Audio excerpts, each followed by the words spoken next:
Film की शुरुआत एक कपल से होती है जो दोनों हस्बैंड वाइफ थी। इनमें वाइफ का नाम माया था। ये दोनों एक दूसरे से बहुत प्यार करते हैं और हंसी खुशी अपनी जिंदगी गुजार रहे थे। माया को पता चलता है कि वो माँ बनने वाली है। वो इस बात को अपने हस्बैंड को बताती है, जो सुनकर खुशी से वो कहता है कि चलो इतनी अच्छी खुशी के मौके पर पार्टी करते हैं। वो शराब लेने के लिए चला जाता है, पर स्टोर के बाहर कुछ बदतमीज लड़की उसे रोकने की कोशिश करती है, पर वो इन्हें नजरअंदाज करके अंदर चला जाता है और शराब की बोतल लेकर वापिस अपने घर आ चुका था। पर ये सारे लोग भी उसका पीछा करते करते घर आ गए थे और उसे पेट नहीं लगती है। इस वक्त उसकी वाइफ माया बाथरूम में थी, पर ये लोग बाथरूम भी दौड़कर अंदर आ जाते हैं। जबरदस्ती उसे भी वहाँ से निकाल कर मारने लगती है, जो देखकर उसका हस्बैंड बेचारा बार बार एक ही बात कहता है कि प्लीज उसे मत मारो, वो माँ बनने वाली है, उसके साथ तो ऐसा मत करो, उसकी हाल पर तो रहम कर लो। पर वो लड़की अभी भी नहीं रुकती। कुछ देर और मारपीट करने के बाद वो यहाँ से चले जाते हैं। दूसरी तरफ हमें घर में एक औरत को देखती है जो बेचारी अचानक ही मर जाती है। ये दरअसल माया की आंटी होती है, तो इसलिए दोनों उनके घर पर रहने के लिए आ जाते हैं, क्योंकि उनके मरने के बाद घर खाली ही था, वहाँ पर कोई भी रहने वाला नहीं था। तो अभी लोग काफी लंबा सफर करने के बाद घने जंगलों में पहुँच जाते हैं, क्योंकि आंटी का घर इधर ही था। यहाँ पर इनकी मुलाकात एक औरत से होती है जो इस जगह की हेड थी। वो इन्हें बताती है कि तुम्हारी आंटी बहुत अच्छी औरत थी, उनकी आदत से मैं बहुत मुतासिर थी, मेरी खूब बनती थी उनके साथ। वो फिर उन्हें एक दरवाजे के पास लेकर जाती है और बताती है कि तुम्हारी आंटी हर रोज एक प्लेट में कुछ मांस के टुकड़े यहाँ पर रखती थी। जो सुनकर माया हैरत से पूछती है, अच्छा वो किसके लिए रखती थी? जिस पर वो जवाब देती है कि छोटे यानी बोली गरीब लोगों के लिए, जिनका एक अलग ही ग्रुप है। उन लोगों को रेड कैप्स के नाम से जाना जाता है। पहले तुम्हारी आंटी के हस्बैंड की मौत हो गई एक खतरनाक बीमारी की वजह से, जिसके बाद वो दुखी रहने लगी क्योंकि वो छोटे लोग रेड कैप्स उन्हें कसूरवार ठहरा रही थी। जिससे बाद में तुम्हारी आंटी को भी एहसास हुआ कि वो मुझे ऐसा इसलिए कह रही है क्योंकि मैंने कुछ दिन उन्हें खाना नहीं डाला। तो हो सकता है उनका दिल दुखा होगा और उन्होंने मुझे बददुआ दी होगी और मेरे साथ ऐसा हो गया। इन्हें पहले मेरा हस्बैंड और फिर मेरा बच्चा भी मर गया। तो इसीलिए अब मैं चाहती हूँ कि इस ट्रेडिशन यानी रिवायत परंपरा को अब तुम आगे बढ़ाओ माया, क्योंकि तुम भी तो माँ बनने वाली हो ना। मैं नहीं चाहती कि तुम्हारे साथ भी कुछ ऐसा हो। जिस पर खुशी से माया कहती है कि हाँ क्यों नहीं, आप फिक्र मत करिए, मैं आपसे वादा करती हूँ कि अब से इस ट्रेडिशन को मैं आगे बढ़ाऊंगी, अपनी आंटी की जगह मैं लूंगी। माया को यहाँ एक तस्वीर मिलती है जिसमें एक छोटी सी बच्ची थी, जिसे देख वो समझ जाती है कि ये जरूर मेरी आंटी की बेटी होगी। आज ही वो सुपरमार्केट चली जाती है जहाँ से जरूरत का सारा सामान मिलता था। वो वहाँ से बहुत सारी चीजें खरीदते हैं। ये लोग पैसे देने के लिए जब काउंटर पर जाते हैं तो स्टोर का मालिक इनसे पैसे नहीं लेता, ये कहते हुए कि तुम उस घर में रहने के लिए आए हो तो मैं तुमसे पैसे नहीं ले रहा। तो ये लोग खुशी खुशी सामान लेकर यहाँ से जाने लगते हैं। रास्ते में एक वीरान जगह पर रुकते हैं जहाँ एक फैमिली रहती थी जिसका नाम बिडन फैमिली था। ये दोनों एक बार में जाते हैं जहाँ ये सारे लोग एक नजर बस इन्हें ही घूरे जा रहे थे। फिर अचानक नॉर्मल होकर सारे लोग इनका वेलकम करते हैं। ये लोग जब बैठे थे तो इनके पास एक बूढ़ा आदमी आता है, कहता है कि बेटा मेरी एक बात हमेशा याद रखना, उस फैमिली के हेड विलन और उनके बच्चों से अपनी वाइफ को दूर ही रखना। अब बार की मालिक यानी हेड कहती है कि मैंने तुम्हारे जिम्मे कोई काम लगाया था, किया डेड कैट्स को खाना डाला? ये सुनकर माया कहती है, ओह शिट मैं तो भूल गई थी कि उन्हें भी खाना डालना है। ये सुनकर वो हेड माया को साइड में लेकर जाती है और कहती है कि तुमने क्या किया, खाना नहीं डाला, वो भूखी होंगी, उन्हें खाना दो। अब हम उस बूढ़े आदमी को देखते हैं। वो जंगल के रास्ते से गुजर रहा था, उसके साथ उसका डॉग भी था जो अचानक खुद को छुड़ाकर वहाँ से भाग जाता है। तब बूढ़ा आदमी उसे ढूंढने के लिए जंगल में आ गया था, जहाँ तभी अचानक कोई अनजान चीज जो मॉन्स्टर लग रहा था उस पर हमला कर देता है और उसे जान से मार डालता है। फिर अगली सुबह जब माया और उसके हस्बैंड नींद से जागते हैं तो उन्हें एहसास होता है जैसे उनके घर में कोई घुस आया है। ये लोग जब चेक करते हैं तो वहाँ विलन फैमिली थी जो इनके घर का सामान सेट करने, घर को बिल्कुल ठीक करके नया बनाने के लिए। माया को ये पूरी ही फैमिली खास तौर पर विलन काफी अजीब लगती है। फिर बाद में ये दोनों सामान खरीदने के लिए एक बार फिर स्टोर में जाते हैं। इस बार ये खाना भी लेते हैं और साथ में मांस के कुछ टुकड़े भी उन छोटे बोले लोगों के लिए, इन्हें रेड कैप्स के लिए। सामान खरीदने के बाद अपनी आंटी की कब्र पर जाते हैं फूल चढ़ाने के लिए। यहाँ पर तभी एक फादर भी आ जाता है जो इन दोनों को बता रहा था कि तुम्हें ये तो पता चल ही गया होगा कि तुम्हारी आंटी के बच्चे की भी मौत हो गई है, जो एक लड़की थी, मगर उस बच्चे की लाश आज तक नहीं मिली। जो सुनकर दोनों ही काफी हैरान रह जाती है। घर जाते हुए इन दोनों को हेड मिलती है। माया उसे पूछती है कि तुमने तो कहा था कि आंटी की बेटे की मौत हो गई है, पर फादर ने तो हमें ये बताया है कि उसकी लाश कभी मिली ही नहीं। तब हेड सच बताती है कि असल में तुम्हारी आंटी ने उन दोनों लोगों के साथ एक डील की थी। डील ये थी कि वो अपने हस्बैंड को बीमारी से बचाना चाहती थी, जिस पर दोनों लोगों ने बीमारी को ठीक करने के बदले तुम्हारी आंटी से उसकी बच्ची मांग ली, तो मजबूरन उन्हें अपनी बच्ची बोनो को देनी ही पड़ी। उसकी ये बात सुनकर माया को यकीन नहीं आता और ये दोनों यहाँ से निकल जाते हैं। माया जब नहाने के लिए वॉशरूम में जाती है तो तभी उसकी नजर खिड़की पर पड़ती है। वहाँ एक आदमी था जो दरअसल विलत का बड़ा बेटा था। वहाँ खड़ा होकर माया को वो घूरने लगता है।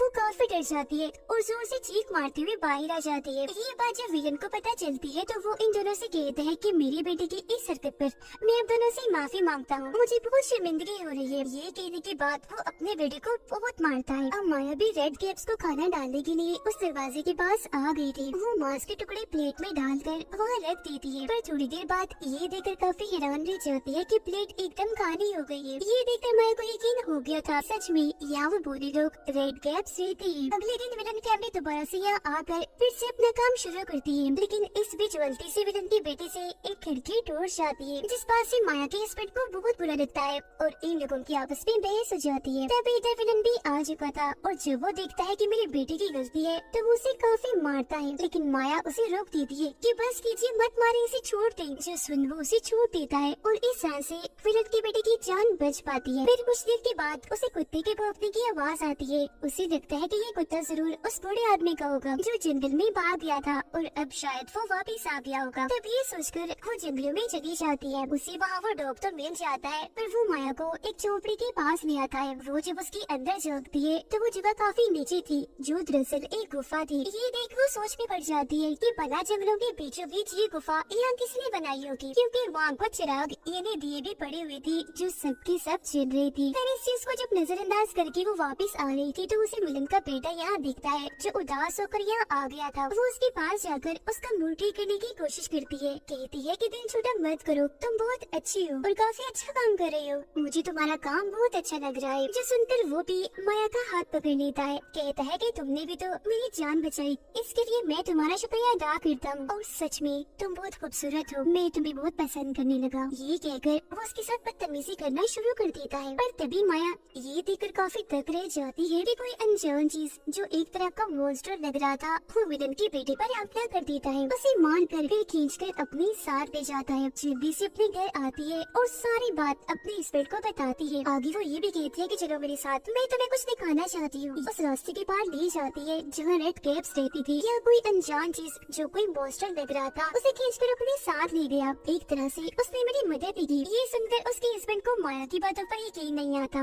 वो तो उल्टा उस पर गुस्सा करने लगता है कि शायद तुम्हारा दिमाग खराब रहने लगा है। अच्छा अब छोड़ो इन बातों को, जल्दी करो घर जाओ, मैंने बाहर में जाना है। बाहर में जब वो आता है तो यहाँ विलन के दोनों बच्चे भी आए हुए थे। तो वो उसे सवाल करती है कि हमारा भाई मिल नहीं रहा, बताओ कहाँ है वो, शायद तुमने उसे देखा होगा। जिस पर माया का हस्बैंड कहता है कि मुझे नहीं पता, मैंने किसी को नहीं देखा। लेकिन ये लोग फिर भी उसके साथ बदतमीजी करने लगती है, जोर जोर से उस पर चिल्लाने लगती है। जिस पर से बाहर के मालिक उस सेठ को काफी गुस्सा हो जाता है और वो इन दोनों को कहती है कि फौरन निकलो, चले जाओ मेरे बाहर से। उधर माया जब घर में अकेली थी तो उसे ऐसा महसूस होता है जैसे उसके अलावा घर में कोई और भी है। वो जब दरवाजे पर देखती है तो काफी हैरान रह जाती है, क्योंकि एक बहुत ही छोटा सा मॉन्स्टर जो बोना था घर के अंदर घुस आया था, जिसने अपने हाथ में प्लास्टिक का बैग भी पकड़ा हुआ था। माया उसे देखकर काफी डर जाती है, पीछे पीछे हटने लगती है। जो माया के पास आता है वो उसे बैग पकड़ा कर उसे बगैर कुछ कहे यहाँ से चला जाता है। पर जाते जाते वो इस पूरे मॉन्स्टर रेड कैप की तस्वीर बना लेती है। वो जैसे इस बैग को चेक करती है तो अंदर देखकर उसकी हालत खराब हो जाती है, क्योंकि उसके अंदर विलन की उस बेटी का कटा हुआ सर था। फिर रात होते ही उसका हस्बैंड भी घर आ चुका था, जहाँ माया उसे सारी बात बता देती है कि आज मैंने उन छोटे लोगों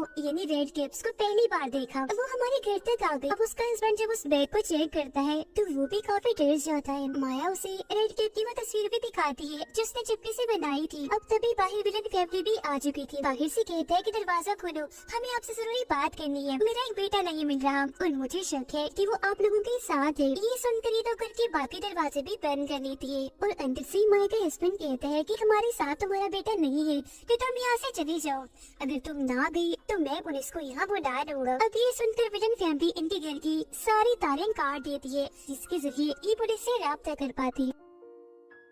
अब माया उस सर वाली बैग को फेंकने के लिए चोरी छुपके यहाँ से जाने लगती है, पर विलन की बेटी उसे देख चुकी थी और वो बैग में उसके हाथ लग गया था। बैग को चेक करने पर उसे पता चल जाता है कि हमारा भाई माना दिया है, पर इससे पहले वो माया को कुछ कहती वो यहाँ से भाग चुकी थी। उस दरवाजे से निकलकर वो रेड कैप्स के इलाके में पहुँच गई थी। विलन को भी अब तक पता चल चुका था कि उसकी बेटे को मारकर उसका सर काट दिया गया है। उसे इन दोनों पर शक होता है, इसीलिए अपने दोनों बच्चों को कहता है कि जल्दी से इस घर को आग लगा दो, जिसके बाद ही लोग उस पूरे ही घर में आग लगाना शुरू कर देते हैं। विलन का बेटा भी माया के हस्बैंड को पकड़कर उसे खूब मारने लगता है। उधर माया जंगलों में आ गई थी और यहाँ आकर जोर जोर से कहने लगती है कि रेड कैप्स तुम लोग कहाँ पर हो, प्लीज जल्दी से बाहर आओ, मेरी मदद करो, कुछ लोग हमें मारना चाहते हैं। पर उसकी इस बात का आगे से कोई जवाब नहीं आता। पर घर में जब विलन की बेटी आग लगा रही थी तो ये देखकर काफी हैरान रह जाती है कि धीरे धीरे करके घर की सारी आग बुझ रही है और इसी के साथ घर के अंदर वो सारे रेड कैप्स आ जाती है जो विलन और उसकी बेटी पर हमला करती थी, क्योंकि एक तरह से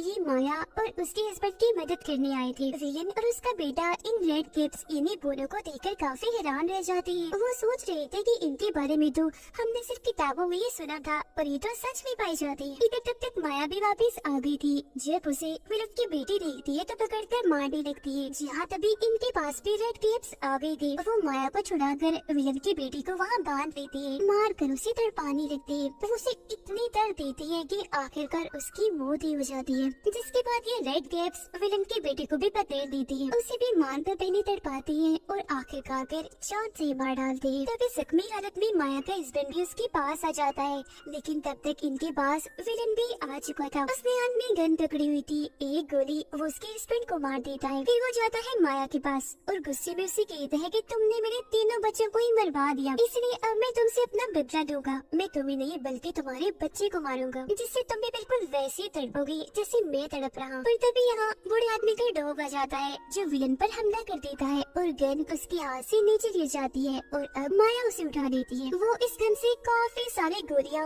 विलन पर चलाकर उसे भी मार डालती है, जिससे अब आखिरकार इन दोनों की जान बच पाती है। इसी रात माया का एक प्यारा सा बेटा पैदा होता है, जिससे ये दोनों बहुत खुश होते हैं। अब माया घर के अंदर काम कर रही थी तो रेड कैप्स यहाँ आती है और उनके बच्चे को उठाकर अपने साथ ले जाते हैं। माया उन्हें देख चुकी थी और अपने बच्चे को बचाने के लिए उनके पीछे पीछे जाने लगती है। वो उसी गुफा में आ गई थी जहाँ रेड कैप्स रहती है। जैसे ही वो गुफा के अंदर आती है तो यहाँ एक बूढ़ी औरत को देखती है, उसका बच्चा भी वही पड़ा हुआ था। माया उसे पहचान लेती है, कहती है तुम तो मेरी आंटी की बेटी हो। और हाँ, मैं जानती हूँ तुम यहाँ क्यों हो, तुम्हारी मॉम ने तुम्हें खुद इन रेड कैप्स को सौंपा था। पर देखो, मैंने तो अपना बच्चा इन्हें नहीं सौंपा, बल्कि वो इसे उठा कर ले आई है। मैं उसे खुद लेने आई हूँ, मुझे मेरा बच्चा लुटा दो। नहीं, पर बूढ़ी औरत लाख समझाने के बावजूद भी उसे बच्चा देने से मना कर देती है, जो सुनकर उसे इतना गुस्सा आता है कि वो हमला करके इस औरत को यही खत्म कर देती है। उसके साथ ही वो यहाँ 2-3 रेड कैप्स को भी मार गिराती है, जिसके बाद बाकी बचे हुए रेड कैप्स माया के आगे झुक जाते हैं, क्योंकि आज से माया इनकी मदर बन गई थी। यहाँ से निकलकर माया सीधा अपने हस्बैंड के पास जाती है। उसके साथ में बहुत सारे रेड कैप्स भी थे जो माया को मदद दे रही थी। वो अपने बच्चे को अपने हस्बैंड को दे रही थी, क्योंकि वो यहाँ से जा रही थी रेड कैप्स के साथ। अब से वो भी उस गुफा में वैसे ही रहेगी जैसे बूढ़ी औरत इन रेड कैप्स के साथ रहा करती थी, इनकी मदर बनकर। और बस इसी के साथ ये फिल्म इधर ही खत्म हो जाती।